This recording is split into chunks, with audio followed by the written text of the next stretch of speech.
आज मैं एक प्रश्न भेज रहा हूँ जो कुछ दूसरे तरफ से है, उसको ध्यान से समझने का प्रयास करेंगे। जो महत्वपूर्ण प्रश्न है, क्वेश्चन दिया है कि एक त्रिभुज की भुजाओं की लंबाइयाँ, ये त्रिभुज हो गई 5 सेंटीमीटर, 12 सेंटीमीटर और 13 सेंटीमीटर है। विपरीत शीर्ष से भुजा जिसकी लंबाई 13 सेंटीमीटर है पर डाले गए लंब की लंबाई ज्ञात कीजिए। सुविधा के अनुसार हम त्रिभुज कैसे बना लिए, एक भुजा 12 हो गया और एक 13 हो गया, और कह रहा है शीर्ष यह हो गया, 13 पर लंब डाला जाएगा, तो यहाँ पर हम लंब डाल दिया है।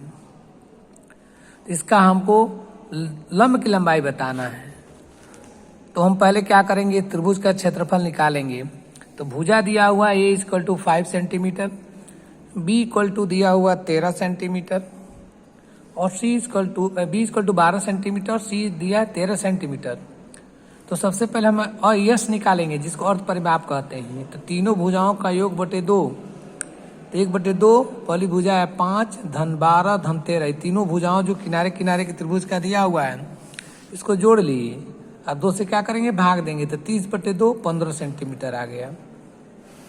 अब हीरोन सूत्र से हम इसका क्षेत्रफल निकालेंगे। हीरोन सूत्र होता है त्रिभुज का क्षेत्रफल निकालने के लिए A = रूट में s minus a, s minus b और एस माइनस सी।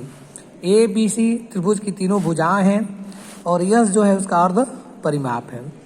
तो A = 15, A = क्या हो जाएगा 15, अब 15 माइनस ए पहली भुजा घटा देंगे, 15 में से दूसरी भुजा घटा देंगे, 15 में से तीसरी भुजा घटा देंगे। तो ये घटा रहे तो 15 में से 5 गया 10, 15 में से 12 गया 3, अब 15 में से 13 गया 2 हो गया। तो देख रहे ये आ रहा है 15 × 10 × 3 × 2, तो हम गुणा करके तो वर्गमूल निकाल लें। तो गुणा करेंगे तो 900 आएगा, वर्गमूल 30 हो जाएगा, या इसको हम इसी में गुणनखंड कर दे रहे हैं। तो A = हो जाएगा 15 को लिख सकते हैं 5 × 3 और 10 को लिख सकते हैं 5 × 2 और 3 पहले से 2 पहले से। अब हम क्या करते हैं, वर्गमूल निकालने का ये भी एक तरीका है, इसका हम पेयर बनाएंगे। जब पेयर बनाएंगे तो 5 का भी पेयर बन जा रहा है और 3 का भी पेयर बन जा रहा है और 2 का भी पेयर बन जा रहा है। तो जिसका पेयर बन जाएगा वो कौड़ी के बाहर आ जाएगा और पेयर की जगह पर 1 लिखेंगे। मैंने 5 2 बार आया तो 1 बार लिखेंगे, 3 2 बार आया 1 बार लिखेंगे, और 2 बार आया इसको 1 बार लिखेंगे। तो ये हो जाएगा 5 × 3 × 2, अर्थात जो एरिया है, क्षेत्रफल है, ये क्या हो जाएगा क्षेत्रफल। और क्षेत्रफल को हम A से प्रदर्शित करते हैं, ये 30 सेंटीमीटर स्क्वायर। मात्रक लिखना जरूरी है, क्षेत्रफल का मात्रक जो मात्रक रहता है उसका स्क्वायर होता है, तो सेंटीमीटर स्क्वायर या वर्ग सेंटीमीटर इसको हम पढ़ते हैं। अब आइए, इसका त्रिभुज का क्षेत्रफल निकल गया। एक और हम प्रयोग करेंगे त्रिभुज का क्षेत्रफल का। सूत्र होता है जब आधार मालूम हो और लंब मालूम हो, तो त्रिभुज जब शीर्ष A से C पर डाला गया लंब, अर्थात हमको लंब मालूम है, तब त्रिभुज का क्षेत्रफल बराबर उसी त्रिभुज का, जो त्रिभुज का हम लोग निकाले हैं 30, उसी त्रिभुज का क्षेत्रफल बराबर हो जाएगा।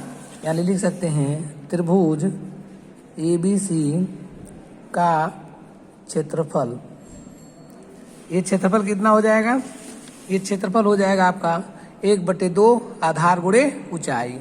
तो A 1/2 आधार इस शीर्ष से, और इस पर लंब डाला गया है, तो आधार यहाँ से लेकर इस त्रिभुज की यहाँ तक होगी, आधार दिया हुआ 13, तो आधार हो गया 13, और इस ऊंचाई को परपेंडिकुलर है तो कुछ भी मान सकते, हमने P मान लिया।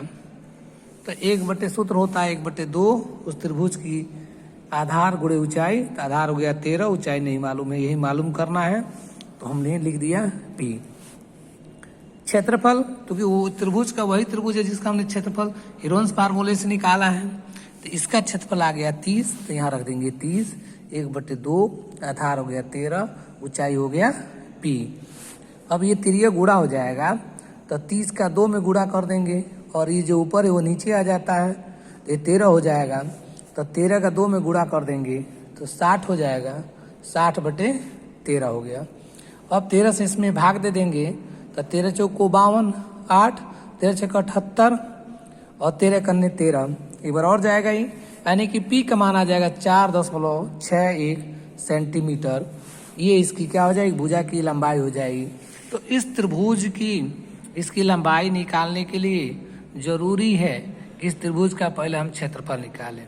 तो तीनों भुजाएं दिया हुआ है, तो हीरोन फार्मूला हम जानते हैं कि ए इक्वल टू रूट में होता है s minus a, s minus b, s minus c. तो जो ए बी सी हम पहले से जानते हैं, ये त्रिभुज की भुजाएं हैं। और यस जो होता है तीनों भुजाओं का योग होता है, तो इसको हम योग करके 2 से क्या किए हैं, भाग दे दिए, यस निकल गया। अब इसमें जब मान रखते गए हैं और हल किए तो क्षेत्रफल आ गया 30 सेंटीमीटर स्क्वायर। क्योंकि हमको पी निकालना, त्रिभुज वही है तो क्षेत्रफल भी वही होगा। तो क्षेत्रफल निकल गया तो क्षेत्रफल की जगह रख देंगे, और आधार गुणे ऊंचाई होता है 1/2, तो मान रख देंगे तो पी का मान निकल जाएगा 4.61 सेंटीमीटर। प्यारे बच्चों, इसको करिएगा और सवाल ऐसे ही कुछ ना कुछ करते रहिए। छुट्टियों में आपको हल करते रहेंगे तो प्रैक्टिस बना रहेगा। ठीक है, फिर आगे कल।